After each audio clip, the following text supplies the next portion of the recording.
He's got a lot of catching up to do if he plans to cover as much territory as his fellow Republican presidential contenders already have. Fred Thompson, who officially entered the presidential race Wednesday, is on the campaign trail and has hit the ground running. The GOP candidate, a former Tennessee senator and actor who's been touted by some as the next Ronald Reagan, clearly knows that if you're going to run for president, you'd better spend time in New Hampshire. Thank you. Get this one too, please. Thank you. Line up. Thompson, yes, sir. How much Ronald Reagan is there in you? Well, I don't think that's a fair comparison to anybody. There'll never be another Ronald Reagan.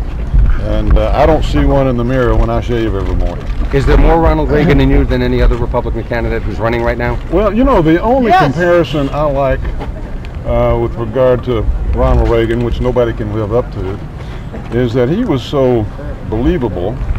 He was such a good communicator because he believed so intently in his principles, and he stuck with them. And the camera doesn't lie. I think when you do that, people see that. On his first official visit to the state, where die-hard residents claim they'll live free or die, Thompson did his best to show he, too, is firm in his beliefs. He pledged Sunday to play catch-up, which means a lot of work ahead. We've got a lot of things on our plate, but there's nothing that we can't do if we're united together to do it. Hey, buddy, you bet. Let's get you out of the rain. Thompson, a former television actor, recently seen on NBC's Law & Order, is used to cameras.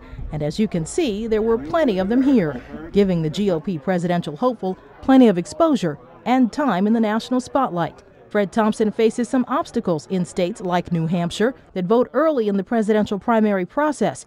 His rivals have spent considerable time and money building organizations here and meeting with voters as they like it, one-on-one and in small groups. Carlotta Bradley, The Associated Press.